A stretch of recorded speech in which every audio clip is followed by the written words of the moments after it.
ಶ್ರೀರಾಮ ಸಮರ್ಥ. ಪ್ರಶ್ನೆ 5. ಗುರುಕೃಪೆ ಹಾಗೂ ಭಗವಂತನ ಅನುಗ್ರಹ ಹೇಗೆ ಆಗುತ್ತದೆ? ದೋಷ ನಿವೃತ್ತಿಯ ಲಕ್ಷಣ ಮುಖ್ಯವಾಗಿ ಪರಿವರ್ತನೆಯಾಗಬೇಕು. ಅವಗುಣ ಪರಮೇಶ್ವರ ಪ್ರಾಪ್ತಿಯ ಕಾರ್ಯ ಅಖಂಡ ಸಮಾಧಾನದ ಹೊರತಾಗಿ ಅನಿವಾರ್ಯ. ಸಾಧನೆ ಸರಿಯಾಗಿ ಆಗದವಗೆ ಕಲ್ಪಾಂತದಲ್ಲಿಯೂ ಇಲ್ಲ ಸಮಾಧಾನ ಅವಗೆ. ವೈರಾಗ್ಯ ಇಲ್ಲವೋ ಎಲ್ಲಿಯವರೆಗೆ?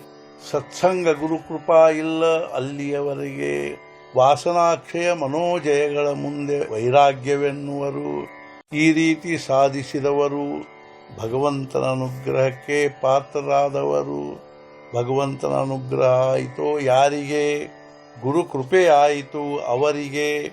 ಆದರೂ ಇರುವವಲ್ಲ ಸಾಧನೆ ಇಷ್ಟೊಂದು. ಏನು ಮಾಡಬೇಕು ಉಪಾಯವಾಗಿ? ಇದರಲ್ಲೊಂದು. ಆರಂಭದಿಂದ ಗುರುಕೃಪೆಯ ಪರ್ಯಂತ ರಾಮನಾಮದಲ್ಲಿ ಸ್ಥಿರವಾಗಬೇಕು ಚಿತ್ತ. ಸದ್ಗುರುನಾಥ ಮಹಾರಾಜ್ ಕಿ ಜೈ. ಜೈ ಜೈ ರಘುವೀರ ಸಮರ್ಥ.